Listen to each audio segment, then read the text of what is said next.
Éviter de tomber dans les premiers écueils de j'ai fait un prompt qui est un prompt basique ou un prompt assez vague et ça fonctionne pas. Je crois tout ce que Claude me raconte alors qu'en fait il raconte souvent des conneries. Il y a un sujet de rapidité. Les boîtes qui aujourd'hui iront vite dans les 6-18 mois, c'est des boîtes qui vont mettre en place ces outils. C'est 100% humain et 100% limité. Et donc c'est normal de perdre du temps au départ, mais ça, ce temps-là, c'est un investissement. En revanche, ce qu'on voit arriver et qu'on voit arriver beaucoup plus vite, c'est l'e-commerce agentique et puis surtout la source de trafic qui vient des LLM. Entre 20 et 25% de son newbies vient de ChatGPT. Le premier étage qui est je cherche un produit dans un LLM. Le deuxième, c'est j'essaye de l'acheter dans un LLM. Et le troisième, c'est je laisse une IA m'acheter des trucs avec ma carte bleue. Le point vraiment clé, c'est d'être agile. Et une fois de plus, si on reboucle sur l'IA, c'est une façon d'être agile.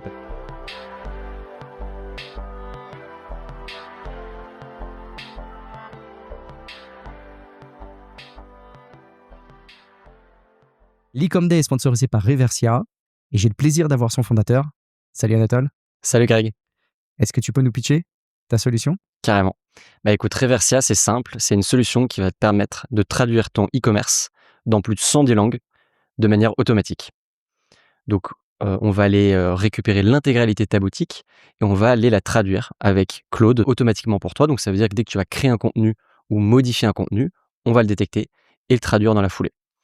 Tu vas pouvoir appliquer des règles glossaires, donc des prompts pour donner des consignes à l'IA pour lui dire je veux que tu traduises de telle manière, je veux que tu améliores de telle manière, etc.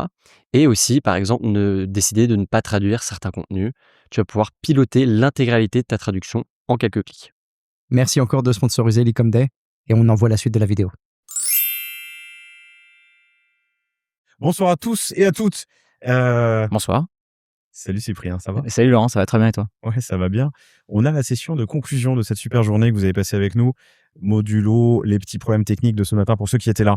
Vous êtes encore près de 800 connectés entre les différentes plateformes. Et on avait envie pour cet atterrissage, pour cette fin de journée, de prendre un peu de hauteur, de regarder où on est, où on va demain. Et si vous êtes des habitués du panier, vous l'avez déjà entendu, il y avait un beau S, les légendes dangereuses. Vous l'avez déjà entendu, pardon. C'est Cyprien Schlegel qui travaille chez Experience Capital, qui est directeur des opérations, qui fait beaucoup de choses, qui parle d'e-commerce, de marketing. Vraiment, le poste, c'est quoi d'ailleurs? Le poste, c'est directeur opérationnel et expert digital. Directeur opérationnel et expert digital, vous le voyez là sur la slide. Vous l'avez déjà entendu sur le panier parce que j'aime bien interroger Cyprien justement sur ses prises de hauteur. Experience Capital, tu nous présenteras un instant ce que c'est, mais ça te permet surtout d'avoir une vision assez globale sur pas mal de sujets que tu partages avec les marques que vous financez, que vous accompagnez.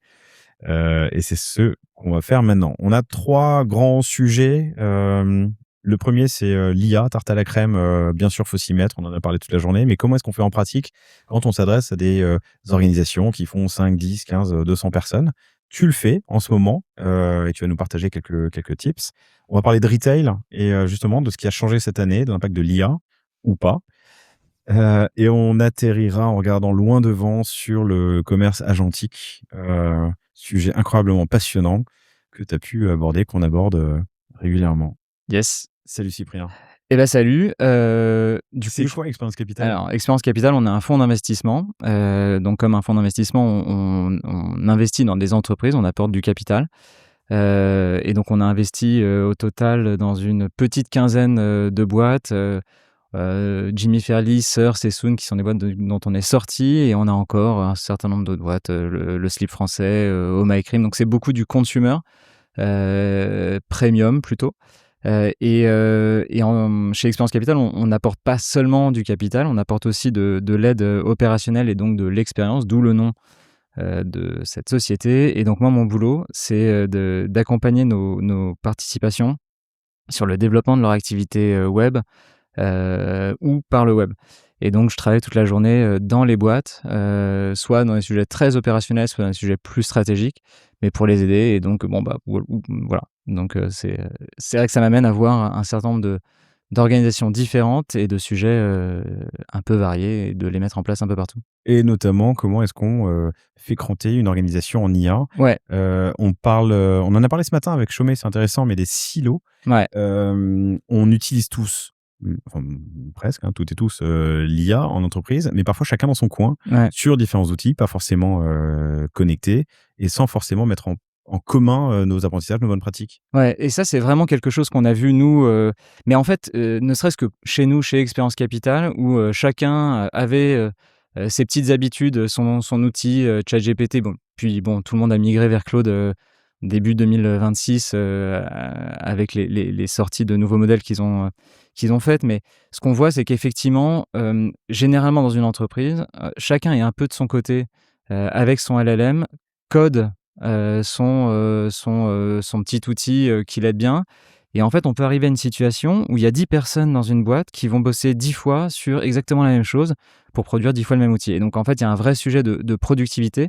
Ça, c'est un premier sujet. Il y a un deuxième sujet qui est quand on est une boîte, on a quand même envie d'essayer de faire en sorte que tout le monde évolue à peu près au même rythme. Et on sait très bien qu'il y en a qui vont prendre le sujet et puis d'autres qui vont pas vraiment le prendre, qui ont un peu plus peur du changement. Et donc, c'est super important que le sujet de l'adoption de l'IA ne soit pas uniquement laissé au niveau des collaborateurs, mais qu'il soit vraiment infusé depuis le haut de la boîte. Et puis après, il y a des sujets aussi un peu de régulation, on va dire, au sein des entreprises, de faire en sorte que on mélange pas les usages pro, les usages perso, que quand on utilise son compte perso, c'est pas pour mettre des données pro. Donc voilà, c'est vrai qu'on a commencé pas mal ces derniers temps, ces derniers mois, à accompagner les sociétés du portefeuille dans la structuration de leurs pratiques et de leurs usages. Et donc ça passe par nommer quelqu'un au sein du CODIR référent sur le sujet. C'est généralement les DAF, en fait, parce que c'est des gens qui ont une vision business assez transverse. Et puis ensuite, au sein de chaque département, des power users qui vont permettre de faire passer les usages, qui vont partager les outils, qui vont créer pour les autres. Et où, en fait, du coup, on arrive à une situation où on avait des silos, on avait une boîte de 30 personnes avec 30 silos qui faisaient 30 fois la même chose potentiellement, ou des choses différentes, avec après des projets partagés dans Claude, des gens qui, en fait, travaillent de façon collaborative, comme ils en avaient l'habitude de le faire sur la suite Google, mais via les outils IA. Et du coup, on va beaucoup, beaucoup plus vite qu'avant. En pratique, tu as des use cases que tu peux nous partager là, sur la manière dont tu as proposé, montré, accompagné Sur l'accompagnement, en fait, il y a toujours une première étape. Nous, ce qu'on a fait, la façon dont on l'a fait, c'est on a commencé par faire un kick-off avec les dirigeants pour se dire, voilà, nous, on pense que c'est un sujet ultra stratégique et donc, voilà, on vous le met là et on va vous accompagner. Et l'accompagnement, il est passé par deux choses. D'une part, une sorte de kit qu'on a fourni, qui sont toutes les choses qu'on aurait aimé savoir, nous, quand on a commencé sur Claude. Donc, on a sorti une dizaine de fiches pratiques qui vont de installer Claude ou installer n'importe quel LLM, quelles fonctionnalités mettre, qu'est-ce que c'est Claude, comment faire un bon prompt, qu'est-ce que c'est un MCP pour les fiches un peu plus techniques, et puis une série de prompts qui sont tout faits et qui servent à créer de l'adoption. Et notamment, j'ai fait un prompt qui sert à trouver des choses à faire en IA, parce que souvent ce qu'on voit quand on en parle avec des gens, c'est « ouais, c'est super ton outil, mais j'ai essayé, ça marche pas » ou « je sais pas quoi faire avec ». Et donc ce prompt-là, c'est un prompt qui est assez long. Il était censé faire durer 45 minutes, 1 heure. Enfin, c'est Claude qui m'avait promis que ça durait 45 minutes, 1 heure. J'ai une collègue qui l'a fait, ça lui a pris 3 heures. Bon, c'est un peu long, donc je l'ai un petit peu optimisé. Mais l'idée, c'est que on rentre tout son contexte, on dit qui on est, on dit ce qu'on fait, on input son calendrier, on input un certain nombre de choses, les reportings sur lesquels on a l'habitude de travailler. Et à la fin, ça fait une matrice priorisée de tâches qui sont à transformer via l'IA. Et donc, comme ça, on a déjà des premiers projets. Donc, le début, c'est vraiment d'avoir de l'accompagnement, enfin, un peu de ressources. Attends, juste Ouais. pour être sûr de comprendre, tu l'avais proposé, enfin, c'était une sorte de trame à laquelle tu disais, enfin, tu disais qui tu es, ce que tu fais, tes outils et puis ton emploi du temps, par exemple, et qui, à la fin, te sort des exemples. Qui te sort ce que tu devrais, dans ton quotidien à toi, passer en premier. En fait, c'est un très long prompt. Il doit faire l'équivalent de 2 pages Word. Et une fois que tu l'as mis dans Claude, il se lance tout seul. C'est un truc en 3 étapes. Il sait ce qu'il faut faire. Il adapte son résultat à ce que tu lui as dit avant. Et alors, la réception de ça?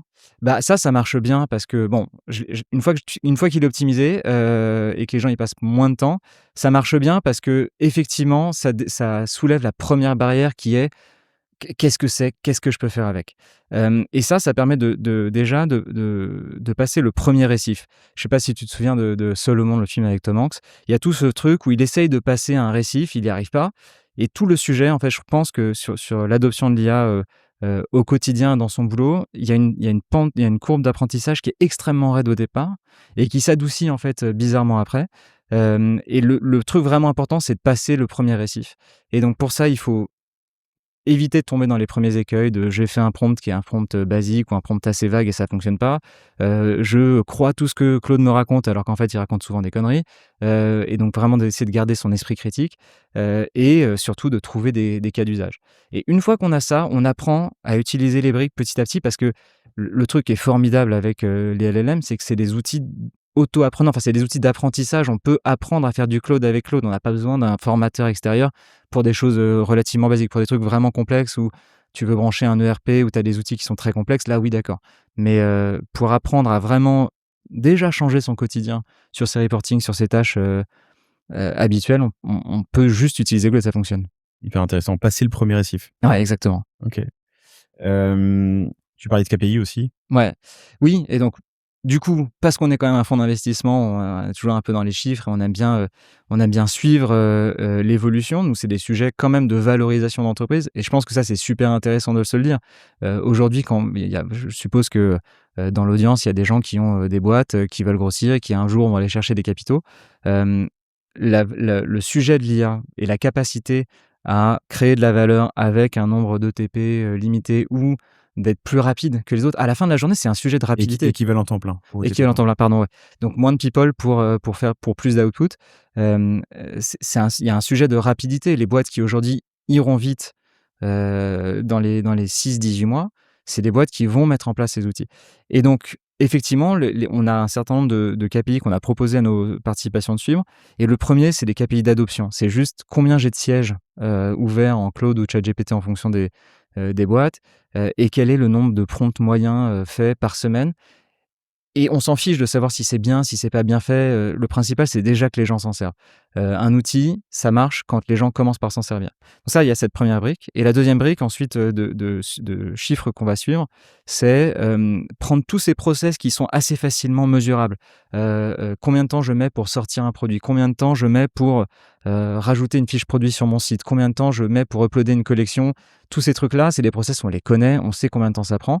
Et l'idée, c'est de construire des outils pour accélérer ou diminuer le temps que ça prend et de pouvoir le mesurer. Et une fois qu'on sait mesurer ça, on sait se dire, en fait, on a créé tant de valeur au niveau de l'entreprise. Et agrégé, ça te fait un volume de marge, etc. Et ça, c'est des choses qu'on peut suivre, qu'on peut mettre dans un info-mémo, qui est dans les documents qu'on crée pour quand une boîte est en session, qu'on cherche les capitaux.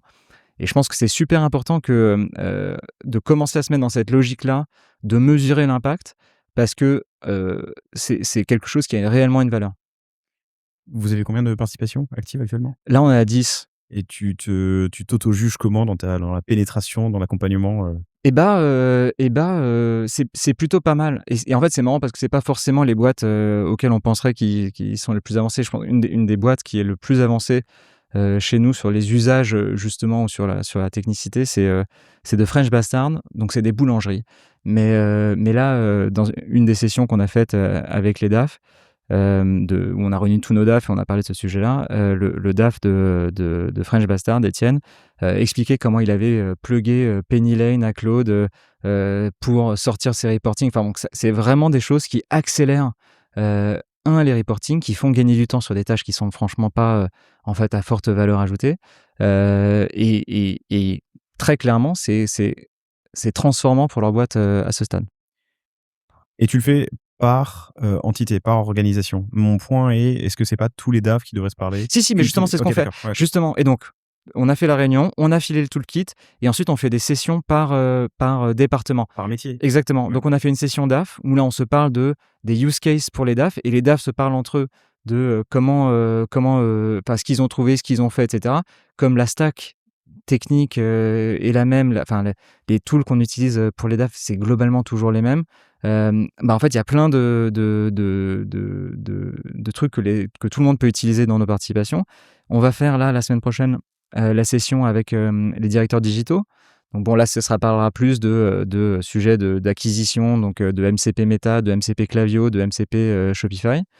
Et on va faire une dernière session sur les CMO et orienté plutôt brand et content, parce que ça, c'est un vrai sujet, hein. Aujourd'hui, nous, on le voit dans nos boîtes, d'autant plus c'est des boîtes qui ont une image qui est très importante. Ah, l'image est très importante pour nos boîtes. On vend des produits qui sont premium. On a eu beaucoup de boîtes de mode, hein. Je parlais de Third et Soon, c'est des boîtes qui sont très, très fortes sur l'image. Et donc, le sujet de comment est-ce qu'on utilise l'IA pour un directeur artistique, une directrice artistique, c'est un vrai sujet. Et donc, voilà, là, l'idée, c'est plus de se dire comment est-ce qu'on arrive à segmenter son contenu pour que le contenu le plus important, on puisse continuer à y passer du temps 100% humain, et qu'en revanche, le contenu, le tiers B, le tiers C, ce qui est sur tes fiches produits, des choses comme ça, tes déclinaisons de créa, ça, on puisse se mettre un peu plus d'IA, parce que du coup, on se retrouve avec beaucoup plus d'output, et on sait, notamment sur les sujets d'acquisition via Meta, que aujourd'hui, le game changer, c'est la capacité à créer des variations de pub. Et ça, si tu es 100% humain, tu es forcément limité. Ça pourrait être une punchline et on pourrait s'arrêter là. C'est 100% humain, t'es 100% limité. Non, mais on retient le riff pas mal. Vous êtes pas mal à nous avoir rejoints là, depuis 10 minutes. Je suis avec Cyprien Schlegel, qui est directeur des opérations et une vision beaucoup plus large chez Experience Capital, qui accompagne une quinzaine de sociétés dans lesquelles ils ont investi ou pour de la croissance. French Bastard, NV Gallery, Slip Français et d'autres anciennes comme Jimmy Fairley. Donc ces réfractaires, tu as trouvé des méthodes quand même pour les onboarder? Est-ce qu'il y a une... Je pense que c'est... J'aurais mis un sale terme dessus, les réfractaires, mais... Non, tous ne sont pas réfractaires. En l'occurrence, je pense que ça dépend, et c'est souvent ce qu'on voit, je pense, dans toutes les organisations. Ceux qui font les opérationnels, en fait, sont vachement plus proches de l'outil et prêts à changer. Ce qui est un peu différent, c'est plus pour les directeurs, où là, il y a un savoir-faire, où il y a le sens artistique, c'est certain que c'est quelque chose qui a une valeur et qu'une IA n'a pas. Une IA, elle sait faire, elle sait singer quelque chose, mais elle ne sait pas créer de l'image.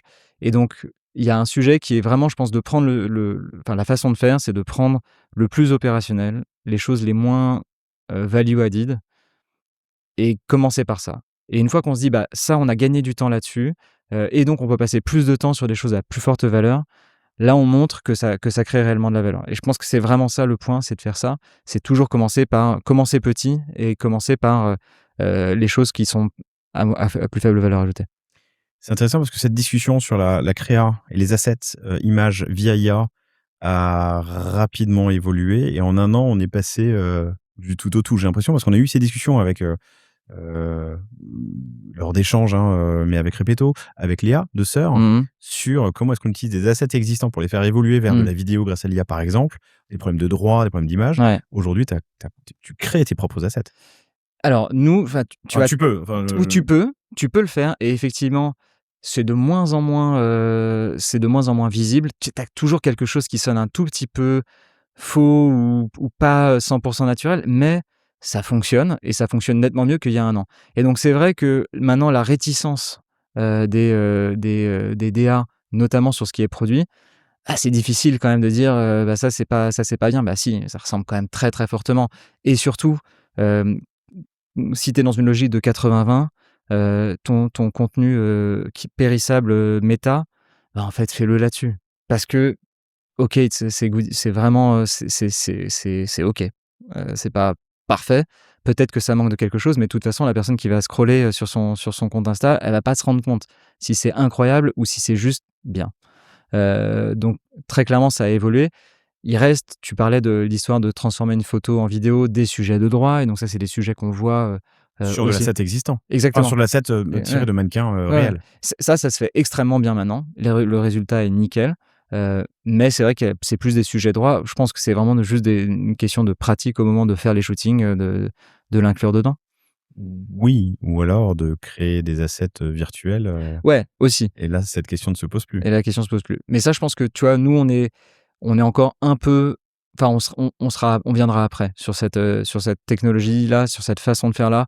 On n'y est pas encore. Je pense que d'ici peut-être un an, ça viendra, parce qu'il y en aura d'autres qui l'auront fait et qu'on se sera rendu compte que les résultats sont bons. Mais rarement, je me rends compte que nos boîtes sont moins on est peu dans l'innovation. parce que c'est pas forcément l'ADN des boîtes. Mais en revanche, une fois que on voit que ça fonctionne, l'adoption est bonne. L'adoption est bonne.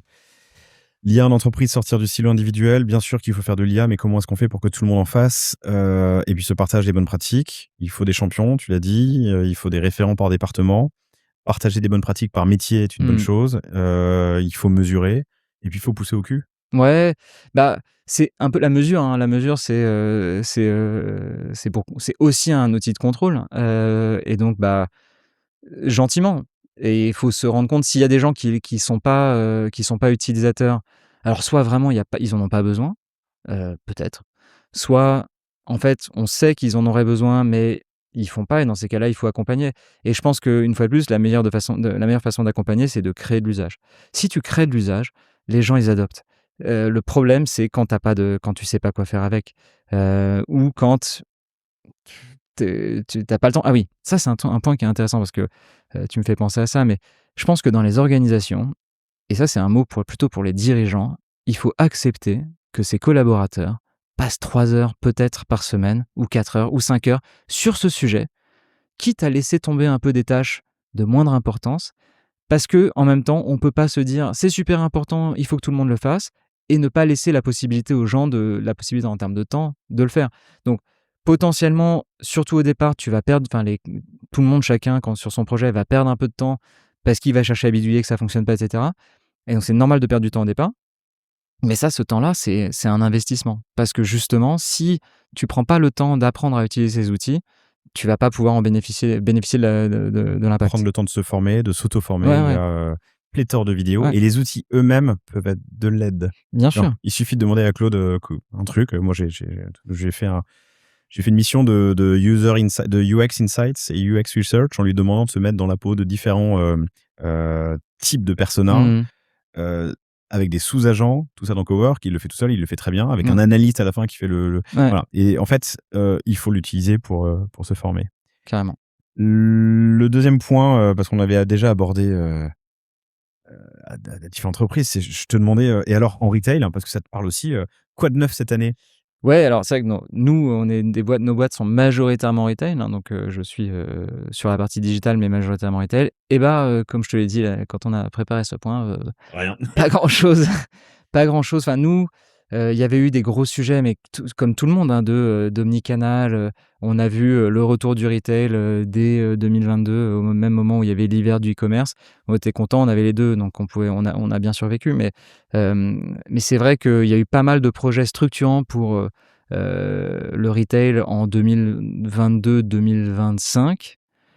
Et depuis, en fait, plus grand-chose. Nous, on a mis en place pas mal dans nos boîtes des outils de gestion de stock type Automne ou Fentech qui sont assez importants. Ça a des vrais impacts sur le BFR, sur Automne, les hein, c'est des ruptures. prévisions de stock en IA. Ouais. Super boîte qui est passée sur le panier dans une petite capsule. C'est des outils qui sont assez importants, notamment pour une boîte comme Oh My Cream. Ça a été assez transformant sur l'assortiment. Oh My Cream, avant, il y avait le même assortiment dans toutes les boutiques, alors que typiquement, il y a une marque qui s'appelle Hervé Héros. C'est des shampoings très chers. Ils étaient vendus que dans une seule boutique, rue du Bac. Bon, et ça, quand tu as le nez dans le guidon et que tu gères tout ton assortiment avec des fichiers Excel, tu le vois, tu le sais, mais tu peux pas faire grand-chose. Ces outils-là, ils te permettent de dire, bah non, la boutique rue du Bac, va y avoir un assortiment qui va être spécifique à cette boutique. La boutique Cap 3000 à Nice, bah il y a un assortiment qui est spécifique. Ça, c'est assez transformant. Mais ça, on l'a mis en place en 2025. C'est des outils qui sont assez lourds à mettre en place parce qu'il faut qu'il ingère beaucoup de données, il faut qu'il ingère beaucoup de données spécifiques à la boîte. Il suffit que en février 2024, on ait fait un temps fort première read pour que cette information-là, il faut qu'il la comprenne, qu'il la digère pour comprendre pourquoi est-ce qu'il y a eu un pic de vente sur tel ou tel produit. Bon, mais ça, c'est des outils qui sont assez forts. Mais c'est vrai que 2026, on est plus sur l'expérience en boutique, tu vois, on fait beaucoup plus d'events et de choses comme ça. Parce que je pense que les gens en sont demandeurs, mais on n'est plus dans le digital. On est entre deux vagues, en fait, j'ai l'impression, parce qu'on a vu des choses quand même assez incroyables. Tu étais au One to One Monaco cette année? J'ai dépassé. Non. Il y avait une super démo sur le stand Google de miroir connecté en IA qui te projetait, tu te regardais en live avec c'était assez impressionnant. C'est le turfu. C'est un peu le turfu. Voilà. C'est le turfu, en tout cas chez nous, c'est le turfu. Tu vois, c'est ce que je te disais, nous, on n'est pas des innovateurs. Donc, avant que ça soit dans une de nos boutiques, sur, je sais pas, tu testes un maquillage, un rouge à lèvres et tu te vois en IA, je pense que je pense qu'on le fera même pas, en fait, honnêtement, parce que c'est pas l'ADN de nos boîtes. Mais voilà, c'est vrai que. Il y a un truc quand même qui m'a marqué, moi, c'est la généralisation des caisses automatiques avec tag. Merde, pardon. Comme c'est Decathlon qui faisait ça en premier.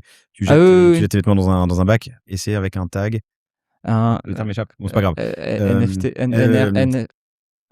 ouais. NFT, c'est autre chose, mais NFC, NFC, voilà. NFC. Et ça, que je voyais que chez Decathlon, pardon, et que je trouvais formidable, maintenant je le vois partout. Ouais, t'as ça. Et t'as un truc qui est vraiment, nous, dans nos expériences d'achat, assez transformé, mais là, on parle de plus 2024. C'est avant le circuit habituel, enfin, nos boutiques, elles étaient construites autour de la caisse. T'avais la caisse, c'était un endroit physique. Tu t'arrêtais à la caisse, tu passais à la caisse, la boutique, elle est construite autour de la caisse. C'est comme un site, comme un site web. À la fin, tu dois passer. Il y a un check-out. Et maintenant, quand même, l'expérience que tu vois partout, c'est en fait, tu n'as plus de caisse. Tu as des vendeurs qui ont une caisse. C'était l'expérience Apple d'il y a 10 ans où le mec, il avait un iPhone et tu t'achetais un iMac au milieu d'un rayon. Ça s'est vachement développé. C'est avec tous les outils de vente, typiquement ce que développe aussi Shopify POS, via Shopify POS. Donc ouais, c'est devenu la norme. Mais une fois de plus, c'est pas 2026, quoi. Donc on a répondu à la question, bof, cette année. Voilà. En revanche, ce qu'on voit arriver et qu'on voit arriver beaucoup plus vite, c'est l'e-commerce agentique et puis surtout la source de trafic qui vient des LLM. Ouais. Je commence par un exemple, j'ai le droit de le citer, je vais poser la question quand même. C'est Thomas Hervé de Wopilo qui me disait que sur le premier semestre 2025, entre 20 et 25% de son newbies vient de ChatGPT. D'un LLM, je crois que c'est ChatGPT, je vais pas dire de bêtises, mais en tout cas d'un LLM. Alors c'est en déclaratif, parce que c'est la rupture de canal. C'est ça le truc, parce que moi, on en parlait tout à l'heure, mais le problème sur les sujets de commerce agentique et de trafic qui vient des LLM, c'est que c'est intraquable. Il y a très peu d'UTM qui sortent. On peut plus, nous on en parlait aussi, on a un énorme problème de bots. Je pense que tout le monde, c'est un peu généralisé. On a tout à coup vu apparaître des centaines et des milliers de sessions de bots sur nos sites. Et donc là où tu aurais pu estimer que de faire un incrémental, tu vois, une baseline sur ton trafic direct et te dire, bah là, j'ai une petite croissance et je l'attribue au LLM, ça marche plus. Donc le sujet effectivement du tracking, il fonctionne que en déclaratif à la fin de dire comment est-ce que vous nous avez connus.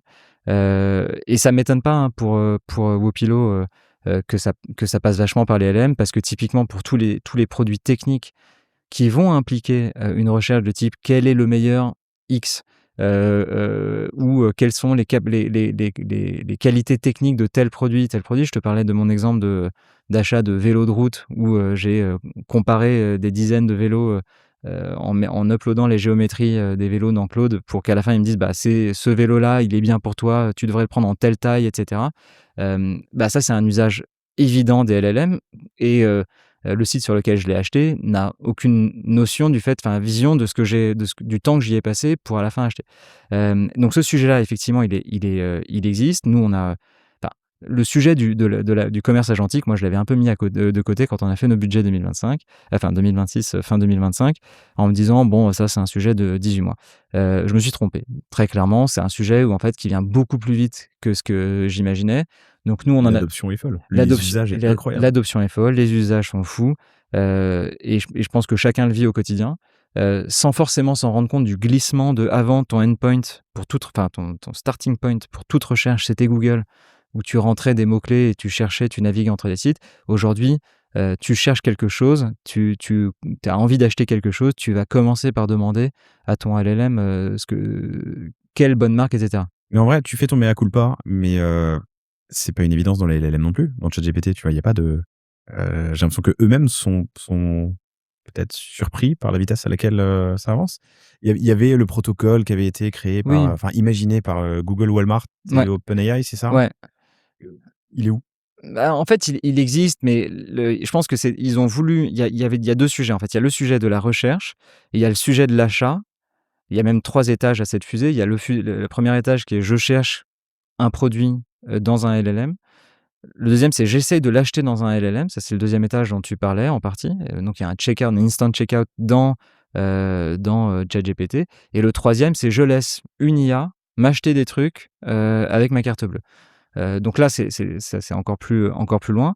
Et ça, Google a sorti un nouveau protocole mi-mai à ce sujet. Mais c'est vrai que nous, on est sur le premier sujet et le deuxième sujet. Le premier sujet, il y a des sujets de géo, donc faire en sorte que le LLM comprenne qui on est, nos produits, etc. Mais il y a aussi la capacité d'avoir une interaction avec son client, ce qu'on n'a plus du tout dans un LLM. Et ça, c'est un peu ça le problème, je pense, pour les marques, mais aussi d'une certaine manière pour les vendeurs. On parlait... T'as raison, pardon, juste pour illustrer, Amazon est revenu en arrière sur Rufus. Hein. Ouais. Rufus qui était cette IA qui achète pour toi. Oui, pour l'instant, je pense que les gens ne sont pas encore prêts. Ils y viendront, mais pas tout de suite. Enfin, Amazon, il y a quand même des trucs où tu as de l'abonnement, c'est pratiquement OK de laisser Amazon te charger ta carte bleue pour des couches, des trucs comme ça. Donc, je suppose que l'adoption, elle viendra. Mais le point vraiment important, et on parlait de cet exemple de Walmart qui avait mis en place cet Instant Checkout dans ChatGPT et qui en fait est revenu en arrière parce que les conversions de ces sessions dans ChatGPT étaient 3 fois moins bonnes que sur son site. Et en fait, de fait, l'expérience dans ChatGPT ou dans un LLM, elle est pour le client un peu déceptive. Si tu as décidé d'acheter quelque chose, tu n'as pas l'intégralité du catalogue, tu ne peux pas rajouter des produits.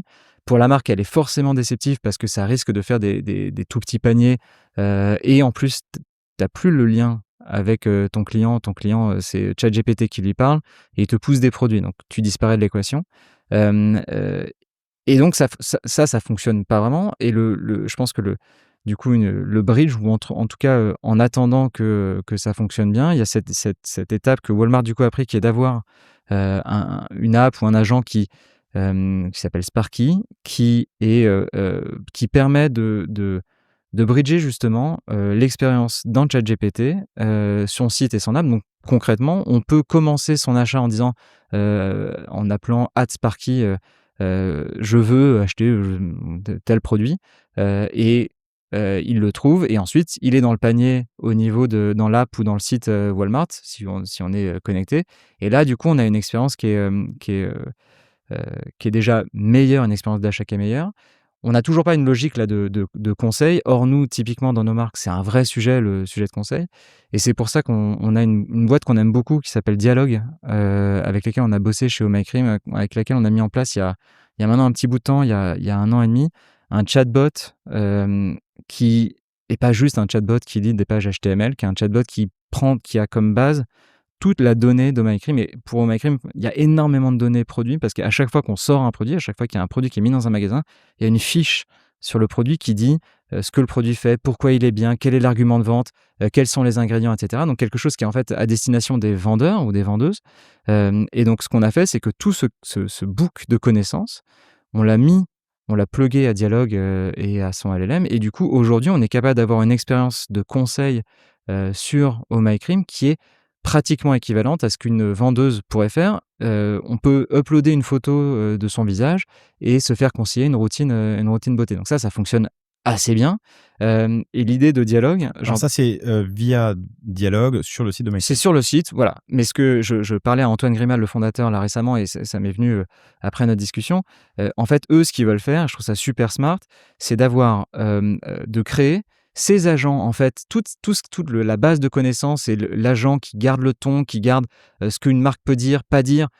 Je reprends l'exemple de Oh My Cream. Oh My Cream, on n'a pas le droit de parler d'acné. L'acné, c'est un sujet médical, donc on ne peut pas parler d'acné parce que... Légalement, exactement. Enfin, il y a un sujet ou alors on se l'interdit, mais en tout cas, on n'en parle pas. Et donc, si on n'a pas ce ton-là, si on n'a pas ces guidelines-là, on n'est pas bon. Bref, ce que va proposer Dialogue, c'est d'avoir du coup cet agent Oh My Cream dans ChatGPT, de la même manière que Walmart a son agent Sparky. Et donc, on pourra faire @Oh My Cream, je cherche une routine, et l'expérience sera dans ChatGPT avec un checkout qui peut être... Ils ont plugué Stripe en test là, et ça fonctionne. Donc, on pourra pour le coup acheter dans ChatGPT, mais avec une expérience de conseil qui sera spécifique. Et donc là, en fait, on arrive dans quelque chose où on continue à capitaliser sur ce que les marques et retailers créent, à savoir une relation entre eux et leurs clients. Et on laisse pas juste un LLM inventer ou halluciner des histoires. On garde la main là-dessus et le LLM reste un endpoint pertinent pour le client, et il y a une valeur pour le LLM aussi, puisque en fait les gens restent Captif. et restent captifs, mais la marque a son mot à dire, ça. Donc ça, je trouve ça super intéressant, et je pense que ça, c'est une étape très clairement pour la deuxième moitié de 2026 et 2027 pour nos marques. Donc on s'y prépare dès à présent. Ouais, on va s'y préparer. On s'y prépare. C'est intéressant parce que ça pose plein d'autres questions. C'est l'univers de marque qui s'exprime plus à des endroits que tu maîtrises et qui est complètement, voilà. C'est déjà le cas avec les marketplaces, hein. C'est le cas avec TikTok quand tu laisses des centaines de TikTokers faire des vidéos avec tes produits. Là, on arrive dans un univers complètement aseptisé qui est celui du LLM. Qu'est-ce qu'il y a de plus froid qu'un chat?